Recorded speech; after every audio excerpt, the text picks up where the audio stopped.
All right, everyone, I've decided to sort of go all in against the Bernie bro crowd because, at some point, when you got a group of people that thinks that it's a good idea to antagonize others and to insult my fans as well, it's a good idea to throw it back in their face. And Bernie Sanders deserves it again. I'm his constituent. I'm actually from the state of Vermont, pay my taxes in the state of Vermont. I'm one of Bernie Sanders' constituents and not an insubstantial one as far as the audience that I garner.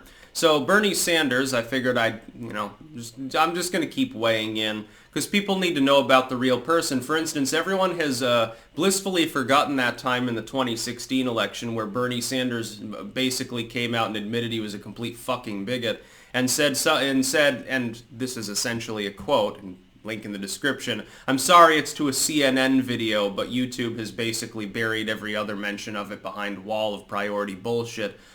Saying that if you're white, you don't know what it's like to be poor, you don't know what it's like to live in the ghetto. Now, of course, he was talking in terms of aggregates and collectives. He came out the following day to do damage control and speculate on that topic exactly. But it doesn't matter. I'm like a true commie. He doesn't care about individuals. Well, Mr. Sanders, I seem to recall I made a video actually at the time when you said these comments saying, whites don't know what it's like to be poor. That's funny. I was raised in the lower class of Appalachia and I'm very white. I know what it's like to be poor. I know what it's like to be one missed paycheck from the street. And Bernie Sanders would love to tell me that if I just give the government more power and people like him more money, that somehow magically that'll never happen again. But I'm not an idiot. I realize that that's not the way things work. If more leftism was going to solve the problem of poverty, then there shouldn't have been poverty in my life to begin with. I was raised in Vermont. I was raised in one of the most far-left, democratic supermajority strongholds in the country. And yet, decades and decades later, I still see homeless people outside of Walmart. I still see panhandlers outside of the Hannaford's Plaza in Rutland. I still see people dying and getting strung out because of the opiate crisis, almost all, by the way, in Vermont, of which are white. I still see plenty of people in poverty, almost all in Vermont, of which are white. Vermont's 96% white people. We've still got poverty. We still have ghettos. Well, bad neighborhoods. I will make one admission here. We don't have any inner cities to have inner city ghettos for, but we have certain parts of the south end of Burlington.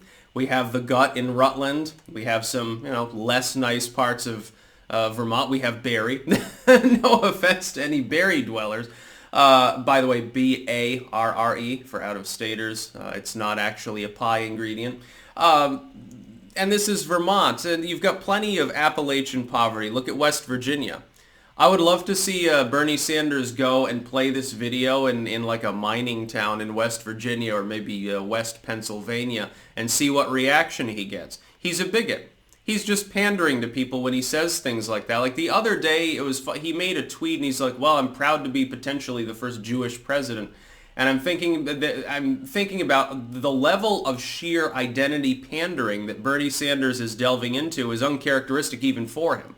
It's funny because he never really has to do that now, does he, when he's running in the Senate? He's running in the state of Vermont. What pandering are you supposed to do? You're talking to an audience that's 99% white people.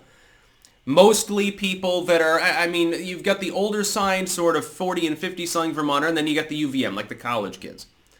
And you've got farm kids, and then you've got basically the Burlington area, Champlain Valley socially. So your audience is not quite as heterogeneous as on a national stage.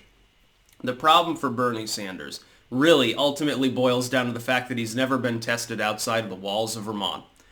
He's only ever had to run with his constituents being Vermonters or specifically Burlingtonites. Those are the two races that he's won. Well, Vermont is not the country at large. I think it'll be funny. But by the way, he's an economic Scientologist too. You've heard the term voodoo economics probably to describe. It's usually used as a pejorative by leftists to describe Reagan's concept of business tax cuts. The pejorative further term being trickle down, which never really existed, but it's the term that stuck. The idea that tax cuts to the top, when they were meant to trickle down to the lower echelons of society, was a bad idea. It was voodoo because it didn't make any sense and wasn't real. Now, that wasn't actually the intent, but that's sort of splitting hairs at that point. Also, it's long in the past. It's been a while since we employed an economic system that actually involved tax cuts. before the recent period with Donald Trump. Anyway, I like the term economic Scientology for Bernie Sanders because it's so obviously wrong. It's so obviously vacuous. There are so many elements of it that are simply unexplained, but which people will gaslight you and pretend have been explained, like how are you going to pay for this without middle-class tax hikes, that it's like Scientology. It's worse than voodoo. Voodoo, you're saying with voodoo, well, it's not real and it's kind of zany. Okay, point taken. I happen to disagree in spirit on some aspects of Reaganomics at large, but on some aspects, yeah.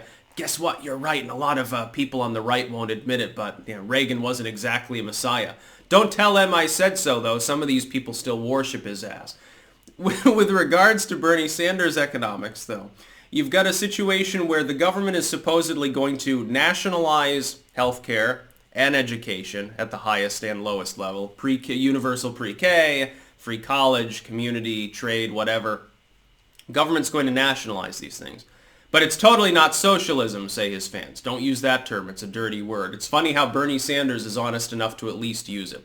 It's just like it's funny. He's honest enough to steal other people's money to run for office. He wants to buy his way into politics the same as Bloomberg, but Bloomberg uses his own money. Sanders is smarter and uses other people's money. It's a better long-term investment strategy.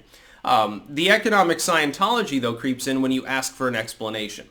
I see, for instance, sheets, little factoid sheets that are sort of dumbed down for people that don't want to delve deeper into the numbers that say, well, how is Bernie Sanders going to pay for these things? Okay, universal pre-K, universal 5% tax on something or other, tax cuts for the very poorest, well, tax hikes for the rich, and so on down the line, all of these different welfare bits and programs and nationalizations he wants to pass.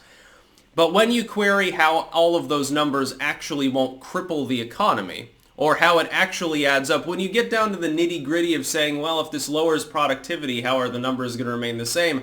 There's just a blank stare.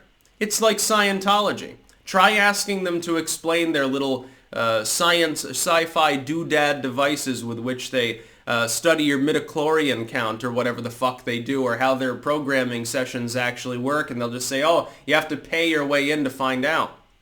It's sort of like an extension of Pelosi when she said we have to pass the bill to find out what's in it.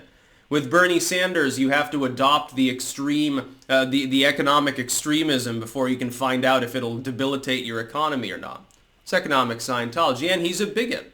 He thinks that people like me don't know what it's like to be poor. Oh, you are so absolutely wrong, Mr. Sanders. You may have been raised in the upper echelons of the working class and been a sheltered trust fund baby and or sheltered by communists at various points, hippies that kicked you out of their commune because you were fucking lazy.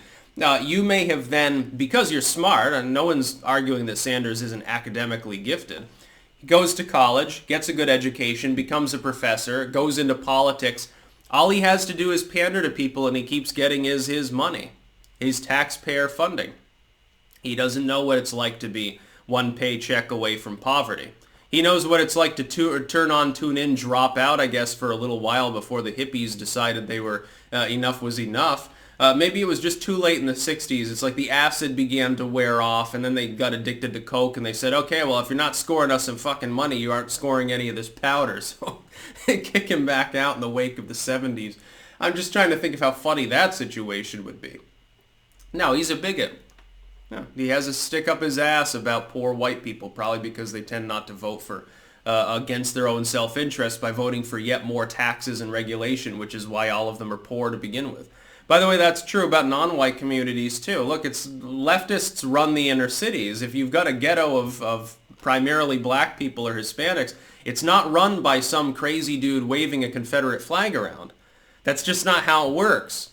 Which political party tends to be associated with those liberal economic platforms? All the welfare in the world is not going to uplift an inner city community any more than it will some dirt floor, barefoot, pregnant in the kitchen community in West Virginia. Nobody benefits from it.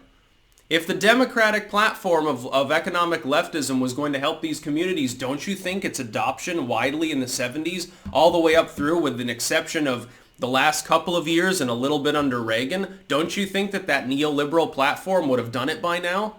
Oh no, says Bernie Sanders, a little more leftism is what we need. They just don't go far enough with their stupidity. Economic Scientology, fanaticism, and stupidity. That's about all. Peace out.